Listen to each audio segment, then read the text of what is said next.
What do culinary rodents, Oprah, and waterside dining all have in common? We're eating with them all today in Disney World. Kind of.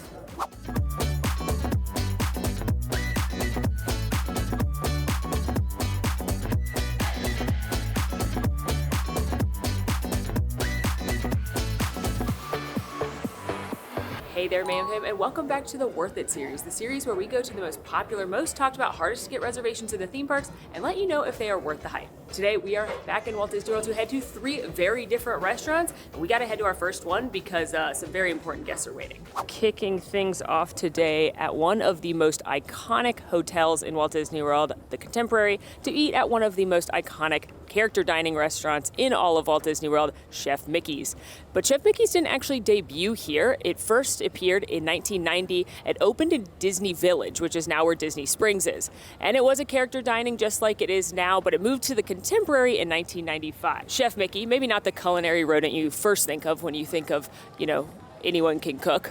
But he is your host here on the 4th floor of the Contemporary for breakfast, brunch, and dinner. And this is an incredibly popular character meal because it's 1, walking distance from the Magic Kingdom, and 2, it's the only character meal where you can typically meet all of the Fab Five. That's right. Not only do you have Chef Mickey, but you've got his sous chef Minnie, Chef Goofy, Chef Pluto, and Chef Donald all waiting for you. I'm not gonna lie to you guys, typically Chef Mickey's is not my favorite character dining experience. I do like that you can meet all 5 characters, but it's a little loud and chaotic. And in my past visits, I don't think the food has been as good as some other character dining, but that's why we do this video. It is still, like I said, incredibly popular, a hard reservation to book. They tend to go pretty quickly. Able to snag one, and I'm all checked in, so I'm just waiting for my text to get ready. Now, Chef Mickey's, like I said, is open for, I call it breakfast and brunch because breakfast runs till 12:30, which is $58 for adult and $37 for children. At dinner, you're looking at $69 for adults, $44 for children. Now, Chef Mickey's is an all-you-care-to-enjoy buffet, so that price is getting you as many trips as you'd like up to the buffet, as well as non-specialty beverages. So coffees, soda, tea, juice, all of that is included with that standard pricing. But like with most restaurants, there are add-ons you can do, including specialty coffees, non-alcoholic beverages, and alcohol. Hi, Mickey, how are you? Yeah, just me, I know. It's just me hanging out with you. I came to see you, see what you've been cooking up. What's your favorite thing? The pancakes? Oh, I'll be sure to try them. I am partial to the waffles with your face on them, though. Yeah, they're just adorable and smiley, and I think they taste better because they're shaped like you. Yeah. All right, well, kind of in the name of Chef Mickey's, chaos is happening. I just got seated. There's a bunch of characters around. I saw Mickey Mouse, and then I've got my 3 beverages because you know how I live. But I've got coffee, water, and the iconic Pog juice, which is passion fruit orange guava juice. There's Donald right there. Hi, Donald. How are ya? You good? Did you help cook? You did all the cooking? Mickey said he made the pancakes, but you did. Donald, why aren't there waffles with your face on them? That's what I'm saying. I'll tell, who do I need to tell? Tell Mickey? Tell Mickey to put you on the waffles next time, because you're number 1. No more Mickey waffles, give us Donald waffles. It's what the people want. Okay, I'll let him know, yeah. You promise? I promise, I will tell him. I hope he comes back to my table so I can tell him for you. But one thing I wanted to point out is this allergy guide. If you have allergies, you can ask for this, and it is a full guide of everything on the buffet, and then all the main allergies are right here. I think the big 9 is up here. Yeah, the big 9's up there. And then it says what you're allowed to have and not allowed to have in this handy guide. So I wanted to share that. Of course, if you have a real concern, you can always talk to a chef, but I do like this, and I know Alan has enjoyed this in the past. I was also given this when I sat down, which is a cute little autograph card of the characters on the monorail, all signed by the characters. You can have them sign an autograph book if you have one as well, but I do like this little freebie souvenir to take home and oh, hello, Goofy, how are you? Have you been helping in the kitchen? Yeah, what do you make? You eat it, you're the taste tester. A very important job. Somebody's gotta do it, right? Yeah, you take on that task for the people. You're a dog of the people. Yeah, because you're a dog, right? Do you know some people think you're a cow? That's crazy. Is it because you're friends with Clarabelle? Maybe, but you're a dog. Yeah, I know. Don't worry. Got the big ears and everything. Hi, Pluto. How are you? I'm good. Thank you for asking. Look at your little frying pan. What does it say? It says that you're a sous chef.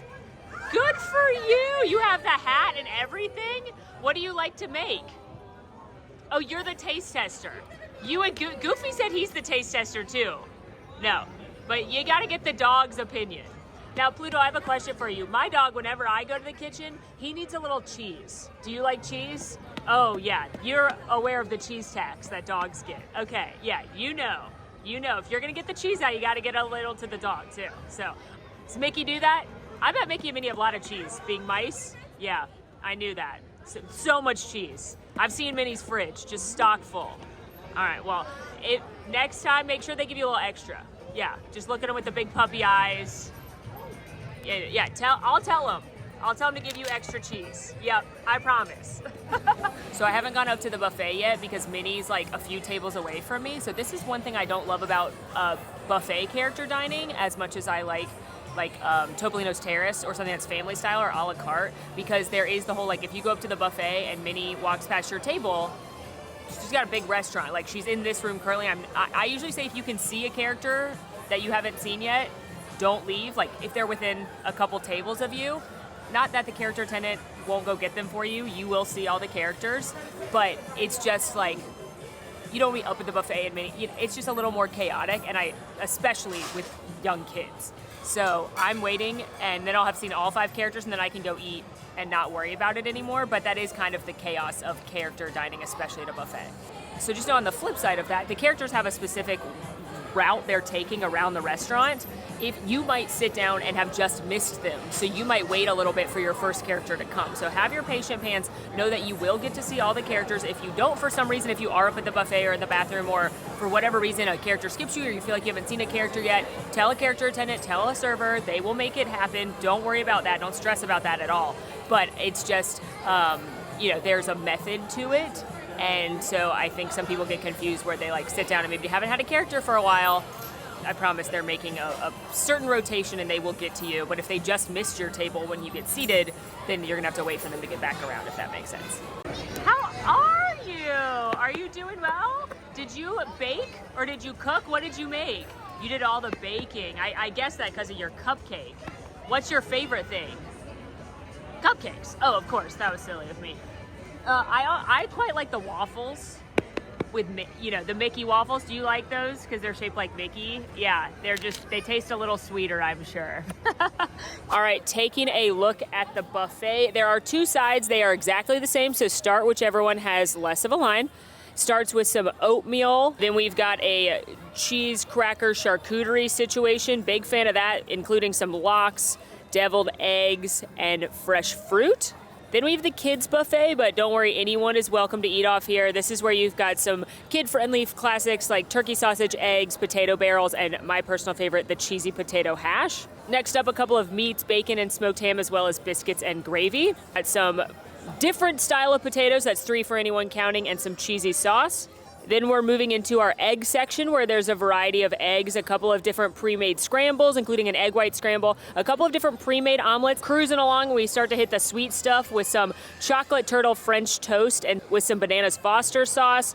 A couple different pancakes, including blueberry pancakes and celebration pancakes, which just have sprinkles in them, fresh whipped cream, syrups, and sauces. I asked the cast member here how many pancakes he thinks he makes a day, and he said 1,000. Up next, a couple of more savory dishes, including a tofu scramble and a plant-based hash. And lastly, a corned beef hash, some sausage, peppers, and onions, and more breakfast meats, pork sausage, and more bacon. Over on the other wall, you do have your pastries, which has got a variety of toppings, including cream cheese and some jams and jellies. Then you've got things like danishes, turnovers, croissants, muffins, and warm sticky rolls. All right, here's what I picked up off the buffet. I got a Mickey waffle, obviously, but I have a devious idea, and it involves the gravy. This may be a terrible idea, but I'm feeling whimsical. And then, obviously, some cheese, sausage. I like the variety of potatoes they had, so I went for the steak, mushroom, and cheese scramble with a little pico de gallo on the side. The cheesy potatoes, which are typically my favorite thing on the buffet, as well as off the pastry section, a warm cinnamon roll. Okay, here's my devious idea. Obviously, biscuits and gravy is a thing. It's available on the buffet. But I thought to myself, what if we put gravy on a waffle for like a sweet, savory thing? I don't know. Could be amazing. I could have just made something. A different culinary rodent told me anyone can cook. So that's what I'm trying here. Put a little syrup on there.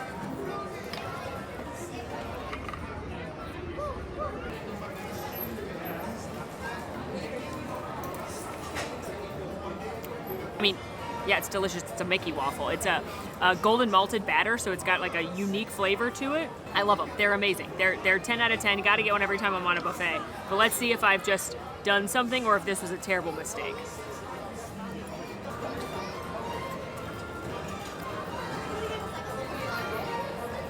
You know, I might have done something with that. I mean, ideally it's like a good biscuit, but I do kind of like the sweet savory thing. The gravy's not my favorite. It's really peppery, but not hot, if that makes sense. I don't know that Alan's Southern Roots would approve. It's not my favorite gravy. It's not bad, it's just not great. All right, let's try the eggs.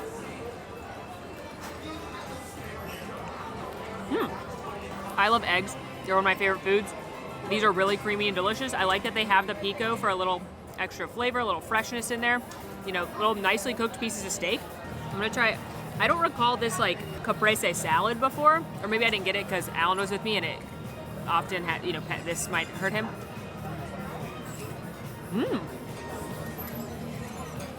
Those tomatoes are fresh, a little earthy flavor, but really why I come here, cheesy potatoes. I mean, it's a cheesy potato casserole. The top is actually a little too crispy almost, but it's hash brown potatoes with cheese. It tastes like something my grandmother makes. Or something you could get at Cracker Barrel. Lastly, let's try the cinnamon roll. They're playing like a upbeat techno remix to the song Someday from Hunchback, but it's like, pretty good, warm, sticky cinnamon roll. The thing about this food is, they're not coming here for this. They're coming here to meet the Fab Five. Food is fine for what it is. It is breakfast food on a character buffet. That's always been what it is. And I do appreciate them adding some more unique things. Like, I like the kind of Southwestern take on some of the egg dishes. They had a variety of nice looking plant-based dishes. But ultimately, at the end of the day, you're not paying the $60 to eat here for the food. You're paying it because you're meeting the Fab Five. All right, just finished my breakfast at Chef Mickey's. As always, pro tip, if you got a soda or a coffee or something that's able to be refilled, ask for a to-go cup and they'll bring you a fresh one so you have a fresh little coffee, which I do love the little coffee designs, but noticeably it's a smaller cup. But we can't figure out what one of these icons is. This one with the sun. Is it living with the land? Do we think it's the land? Like, I don't know. If you have a guess, let us know.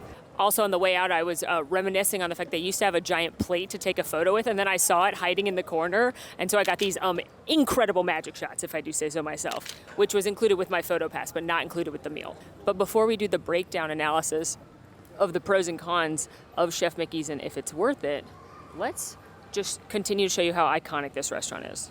Look at all this merch. This isn't just contemporary merch. This is Chef Mickey's merch. We have the cutest, a Chef Mickey plush and a Chef Mini, an apron, dish towels, coloring book, magnet, ornament, a pin, and 1, 2, 3 different phone cases. I don't think there's another restaurant on property that has this much merch. Personally, if I was bringing kids to Chef Mickey's, I would come get the plush first if you wanted to buy that, and then they can show it to the characters, and it was really cute. I saw little kids doing that in the restaurant, and it was adorable. It's Chef Mickey's. It is iconic in so many ways. Not only, is the restaurant iconic, but the setting is. You've got the big Mary Blair mural, you've got the monorail going by, like Chef Mickey's and the Contemporary Resort are like quintessential Disney World. It also is the only restaurant where you're getting the Fab Five. Now, as with any character dining or character experience, all 5 characters aren't guaranteed. You could just have 4 characters, you could have a surprise character, but typically it is the Fab Five, which is amazing that you can sit and eat a meal and have all 5 of those characters come by and not have to go wait in 5 different lines in the parks. I also want to shout out the cast members. The cast members were fabulous, like noticeably swapping things out on the buffet as quickly as possible, keeping things fresh, keeping things clean. My server was wonderful. The cast members were all smiling and clapping and like dancing to the songs they were playing, so the cast members were making a really enjoyable experience. As far as why Chef Mickey's is not my personal favorite character dining restaurant, number one, the food. The food is fine. It serves what it is, which is a lot of people, a lot of turnover, lots of young kids, so very simple breakfast food. And while that does seem pretty typical for character dining, I think other restaurants either do the buffet a little bit better. They have more unique things on there, like Crystal Palace or Cape May, or you have excellent character dining food at Topolino's Terrace, or even Garden Grill at Epcot. Another of my favorite character meals, Tusker House over at Animal Kingdom. That probably has the most unique buffet food you can get because it is African inspired. It is, they also have some Indian dishes on there, so you're gonna get some more exotic and exciting, unique flavor profiles in addition to things like Mickey waffles. So for me, if I am choosing a character restaurant, I'm probably gonna choose somewhere that the food is better than average and they have cute characters. The other thing is that because it is, again, such a high volume restaurant, it is very quick interactions with these characters. It is a little bit more like you can tell that they are getting through a lot of tables versus, again, somewhere like Garden Grill at Epcot, those characters seem to come around a lot more. Same thing with Topolino's Terrace. Just I think it's, again, the volume of the restaurant, how many people they're serving. These characters have a lot of tables to say hi to, so you're not gonna get quite as much of a personal interaction as you would at other places. All that said, like I've said 50 times, please don't make it a drinking game. This restaurant's iconic. It's quintessential. It does feel like a you should do it one time type restaurant if you come to Disney World a lot. I mean, it has merchandise.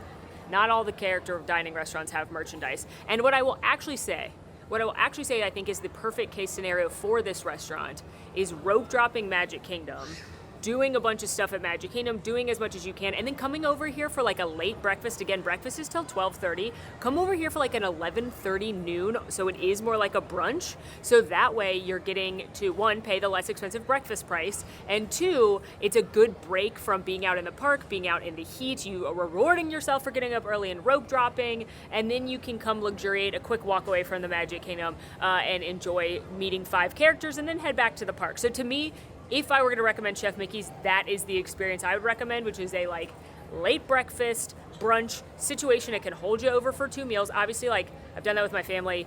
We give the kids like granola bars and like fruit and stuff in the morning, so you know you're not waking up the family at 6 a.m. and telling them to starve till noon. But to me, if you're going to do Chef Mickey's, that is my ideal situation. Is do it as a late breakfast brunch situation post rope dropping Magic Kingdom when it's a hot part of the day, when it's getting to be really chaotic in the park. All that said, if you'd like some kind of character dining throwdown video, we could noodle on a fun way to do that. Maybe we do it in a Golden Mammoth award style, or we could go to all of them and rank them. So let me know. That seems like it could be a really fun video to make. It would be very time consuming because there are so many restaurants, so maybe it'd be something where we like only do one video that week, but it's like a mega huge character dining explosion. So let me know your thoughts on which restaurants you'd like to see down in the comments. But for now, we are headed to restaurant number 2, which is a completely different vibe and a completely different location. See you there. And just like that, we have magically appeared in Disney Springs, specifically outside of Chef Art Smith's Homecomin, one of those popular restaurants in all of the places to eat here. Chef Art Smith's Homecomin is brought to you by, shockingly, Chef Art Smith, who was Oprah's personal chef for a decade and is a James Beard award-winning Southern chef. He is known for his fried chicken, for his mac and cheese, for all of his delicious comfort food, as well as the moonshine cocktails on tap.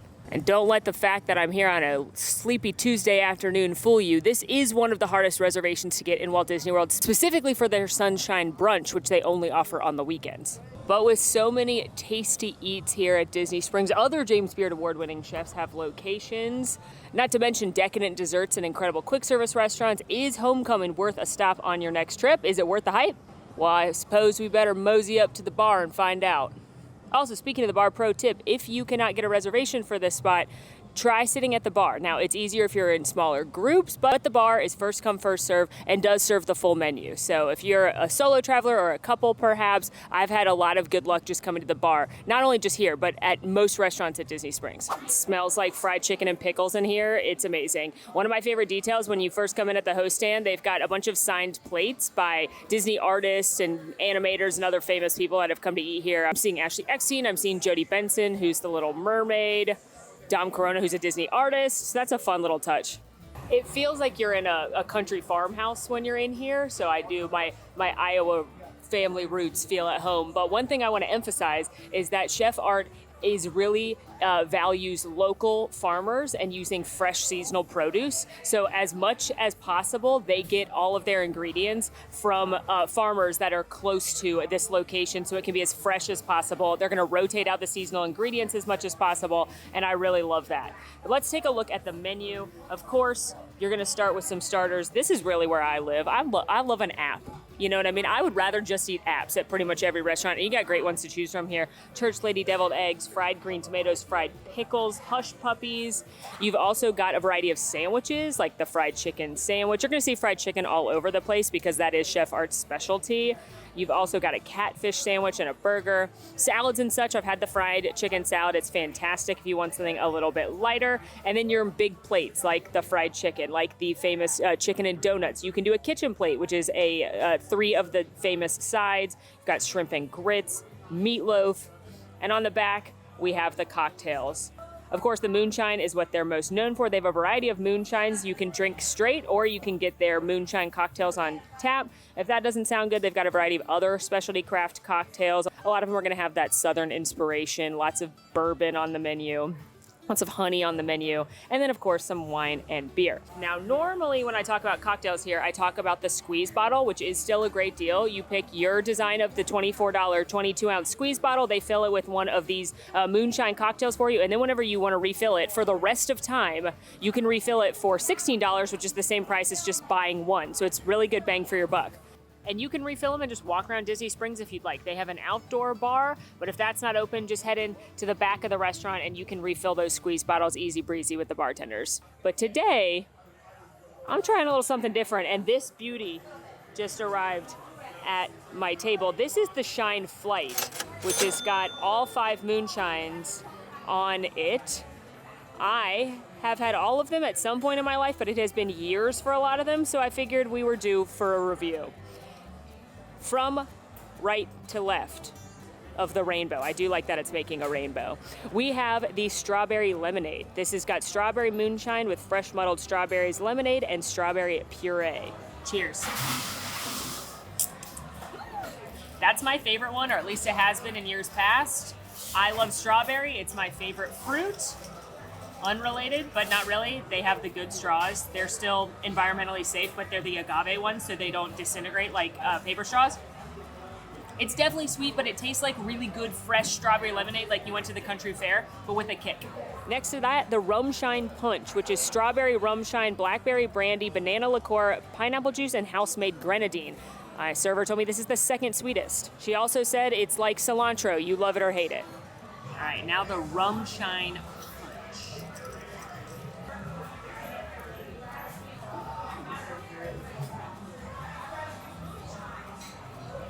Definitely sweeter than I would normally drink, but it's strong.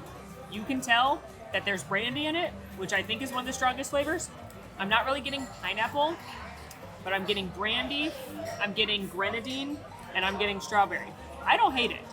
I don't think I could drink a whole squeeze bottle of it, but this amount. Now, we wouldn't be at a good Southern restaurant if we didn't have some sweet tea. So this is the Sweet Tea Shine. This is sweet tea, fresh squeezed lemon, and American-born Dixie moonshine. So the moonshine itself is actually also infused with sweet tea. All right, now the Sweet Tea Shine. I'm gonna admit something here. I feel like this is a safe space. I am from the South. I grew up in Atlanta. My family's from the Midwest, so I'm the only Southern person in my family. I don't love sweet tea. I like unsweet tea. I know, I shouldn't say that loud. So this could be way too sweet for me. It tastes like sweet tea with lemon. I can't taste the alcohol, which is probably very, very dangerous. But if you like sweet tea, the blue one, the blue hooch, like way down yonder on the Chattahoochee, being from Atlanta. I like that. This is the strongest of the moonshine cocktails. It's got Blue Flame Moonshine, which is 128 proof, lemon-infused moonshine, blue curacao, house-made simple syrup, fresh lemon juice, and a splash of soda water. All right, now the Blue Hooch, which does look like my nightmare. Y'all know I do not like sweet drinks, and blue curacao is the tell of a super sweet drink. But also, they said it's the strongest one.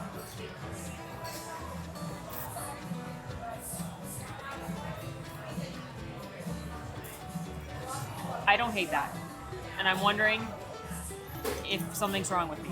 It tastes like alcoholic lemonade. It's more tart than it is sweet. And it's the strongest one. And it's going down like a light blue Gatorade when you're really thirsty. That is dangerous. And last but certainly not least, the Moonshine Margarita, which is tequila, moonshine, and a splash of fresh squeezed orange and lime.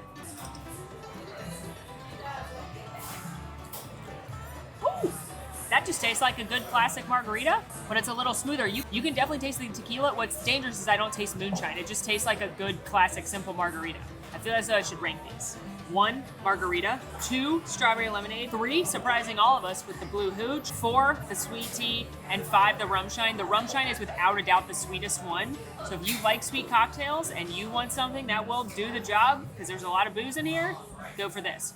My server also told me that you can mix and match them, like pour them into each other, or if you order the big one, you can order these secret menu drinks. If you mix the strawberry lemonade with the sweet tea shine, they call it a pink golfer because it's an Arnold Palmer but pink. If you mix these two, they call it a gray Nissan because it'll get you there. And if you mix these two, they call it a purple Lambo because it'll get you there faster.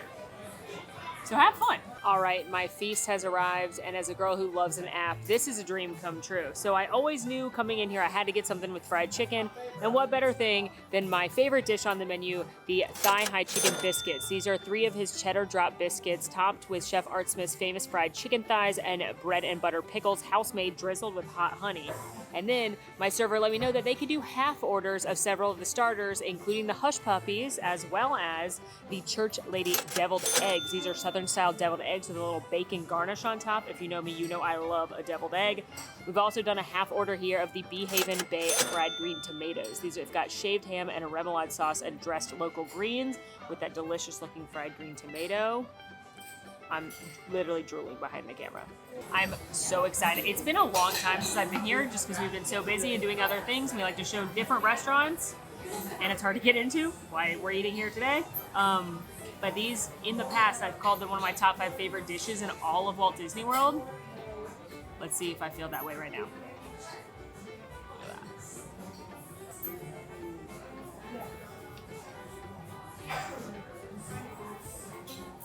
These are stupid good.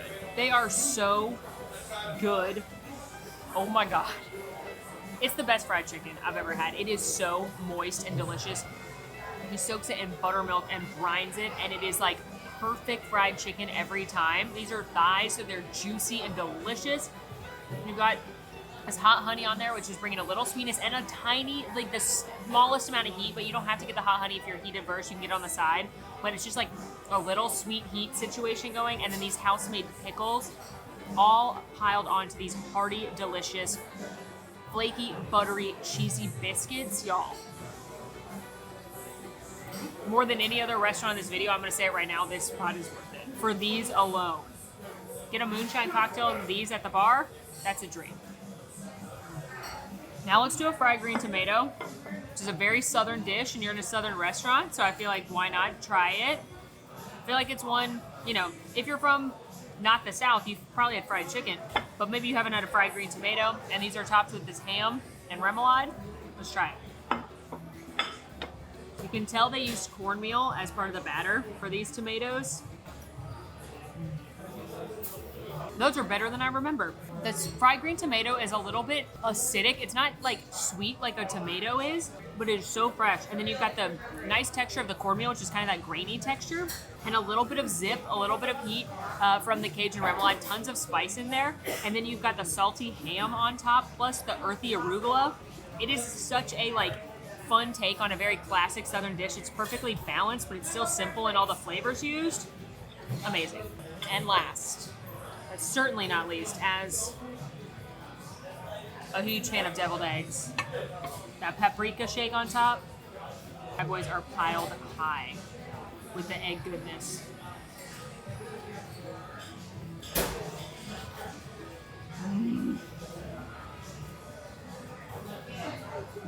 It was brought to my attention recently that not everyone knows what a deviled egg is. I just naively assumed it was a thing everywhere, but it's cuisine is regional. But we eat these in the Midwest. They're obviously very Southern. But if you do not know what a deviled egg is, basically you hard boil a bunch of eggs and then you take the yolk out, which is again hard boiled, and then you tuck in a little mustard, a little mayonnaise. You can mix it up and put a little pickle juice in there or some diced pickles. You can do whatever you want, but classic is like mustard and mayonnaise, Dijon mustard usually. And then you pipe that, fill that delicious like concoction you just made with the egg yolk as the base back into the egg, and then most of the time you top it with paprika, and it's delicious. So if you like eggs, if you like deviled eggs, these are A+, and I'm obsessed with the fact that you can do a half order of some of this stuff. So if you're like me and want to try everything when you see a delicious menu, it's a little more feasible because you're not getting 6 deviled eggs and 6 fried green tomatoes. I am like miserably full, and that's not Homecoming's fault. That's, well, I guess it is if you want to blame them for making such delicious food that I don't listen to my body tell me that I'm full. But luckily, we got to-go boxes, and yeah, that is worth all of the hype. If you've never had fried chicken or Southern cooking before, this is a great place to start. Not only that, Chef Art Smith is wonderful. He does a big Pride event every year. He's very involved in his community. Again, being from Florida, he's very invested in local farms. He was a cast member, so like a wonderful person to support on top of how incredibly delicious the food is. This is worth all the hype. It's worth trying to get a reservation. It is worth feeling post-Thanksgiving food full because it is fantastic every time. The quality is amazing. The ingredients are amazing. You can tell that they're making it with fresh ingredients, never frozen fried chicken, like just chef's kiss. So yes, it is absolutely worth the hype. And yeah, I'm gonna need 3 to 5 business days to recover, but I'll see you in a minute for our third and final restaurant. And last stop, truly making this a well-rounded experience. We started with character dining, we did a casual restaurant. We are gonna head to a signature restaurant, and if you couldn't tell by the iconic building color right here, we are at the legendary Grand Floridian Resort and Spa to go to Narcoossee's. Narcoossee's is a signature seafood restaurant, and it has been a long time since I've been here. It's probably no surprise that the Walt Disney World's flagship resort has a wide array of dining, from incredible lounges to signature restaurants, including Victoria and Albert's, the most expensive, fanciest restaurant in all of Walt Disney World. But amongst all of these incredible locations, I would venture to say Narcoossee's is the most popular, or at least it's the hardest to get reservation because it is a tiny restaurant. It is this small waterside restaurant at the back of the property. It's got a beautiful view of the Magic Kingdom. It sits on the lake, so it's got an incredible fireworks view. And like I said, it's a signature seafood restaurant known for incredible surf and turf dishes. So because of all of that, it is very hard to get a reservation here. In fact, when Alan and I did our staycation here, we couldn't even get in. So we said we would come back for one of our worth it videos. Now, it's not quite time to check in for my reservation, so let's go check out the view in case we're not sitting at a waterside table of the Magic Kingdom, especially because it's golden hour right now. Wait a minute. Do you see that? Who is this budding cartographer?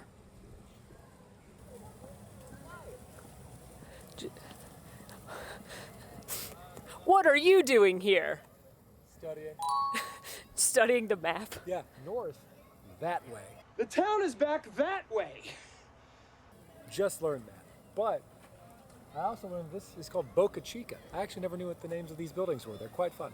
I know that one's called Sugar Plum. Sugar Loaf. Sugar Loaf. Yeah, that's that one. Right next to Conch. What are you doing here? Filming a video that you definitely didn't know was happening. No idea. It's brand new information. Brand new.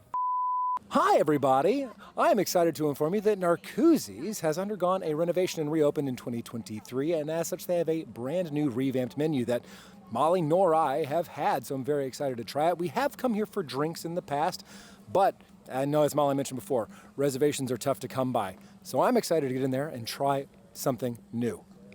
Now, as a genuine suggestion from us to you, this is not a hashtag ad, but we used Mouse Dining to get every single reservation that was featured in this video. This is a service that you can do for free that will send you an email alert, or if you pay a small fee monthly, you will get a text alert that will give you a link when a reservation for your restaurant choice and time selection comes available. You just have to be fast. Click on that link to make sure you're able to reserve your spot. They are a great service. We use them all the time for these hard to get reservations. So 11 out of 10 would recommend. And again, not an ad, just love them. Taking a look at the menu, again, this is a seafood restaurant, so you're going to see starters like the ocean-inspired charcuterie board, the chilled poached colossal shrimp, the king crab, shrimp and grits, but there's also a few non-seafood options as well, including a couple of salads and the brisket and ricotta tortellini. As far as the entrees go, they've got their legendary surf and turf. They're famous for their blackened redfish. They've got a salmon dish, but as well as, again, some land options like a pork chop or a strip steak. You can add some enhancements to any of those entrees, such as a lobster tail, and then they have some shareable sides. As far as cocktails go, they have a variety of signature beverages, a large wine list, and of course a dessert menu on the back with a couple of dishes. For my cocktail, I picked up their specialty Old Fashioned, which is made with Old Forester Kentucky Straight Bourbon, some cognac, rosemary, and aromatic bitters. Unfortunately, this was too sweet for me as far as Old Fashions go. I like mine to be pretty spirit forward, and while you could taste the bourbon as well as a little bit of the cognac, there was too much simple syrup in it, and I wish there was more herbaceousness from the rosemary. On my next visit to Narcoossee's, I'll just ask for a classic Old Fashioned, but if you like a little bit sweeter cocktail, this would be a good entryway Old Fashioned.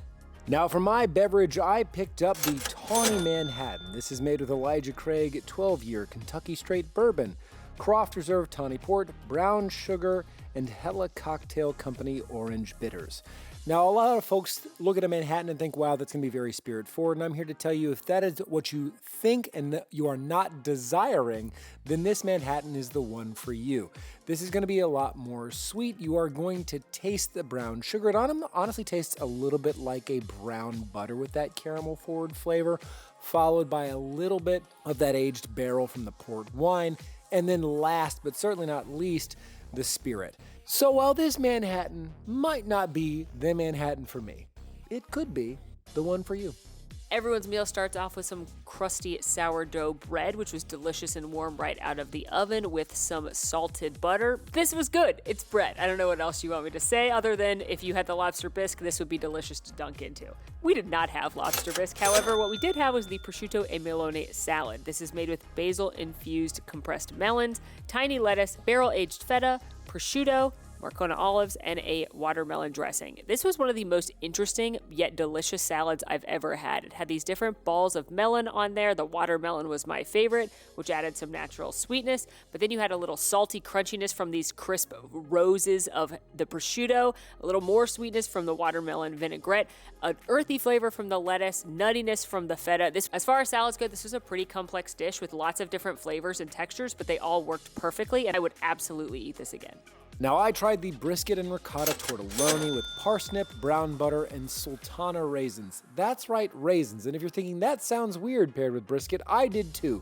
But then I tried it, and this was an incredible combination. You had some of the deep, meaty flavor coming from the brisket, but it was complemented so nicely by the subtle sweetness of the raisins, all on fresh house-made pasta. What a great dish. I am so thrilled that our waitress recommended this. 11 out of 10. For my entree, I went with the plancha-seared scallops and Parisian gnocchi. These are served with trumpet mushrooms, asparagus, and tasso ham, and a truffled Meyer lemon cream sauce. This was phenomenal. I'm not always a scallops fan because if they're bad, they're really bad, but these were fantastic. They were seared perfectly medium, not fishy tasting at all, paired perfectly with the nice fluffy gnocchis, little saltiness from that ham. I love an earthy asparagus, but y'all, the real star of this dish was this lemon truffle beurre blanc sauce. It was citrusy, it was light, it was so fantastic. I was amazed by this dish. It was something so unique, not what I'd normally order, but I'm so glad that I did. 10 out of 10 would recommend. We also couldn't pass up sharing the wild mushroom risotto as a side, which comes with fontina cheese and some pepper. This was fantastic. Maybe the creamiest risotto I've ever had with tons of that cheese. earthy mushroom flavor. If you like mushrooms, would absolutely recommend sharing this. Now for me, myself, and I went with a surf and turf. This is filet mignon served alongside butter poached lobster tail, atop a potato mash with some roasted rainbow vegetable and a red wine demi-glace. Now the steak was perfectly good. It was char grilled. You can very clearly taste the charcoal over the fire there. Cooked perfectly medium rare. But the star of the show, folks, was the lobster. And listen, I'm not even normally a lobster guy. I'm on record as saying that. This was incredible. So tender and light. They gave you a little bit of butter on the side to dip it into, which I did liberally. My goodness, it was fantastic. Now, it was not nearly as creative as Molly's dish, which was my favorite of the two, but if you are looking for a stellar surf and turf, look no further. Now, I would also like to note our server told us you could double the lobster, so have 2 tails, or just go with the steak on its own. If you prefer to surf and not turf, or turf and not surf.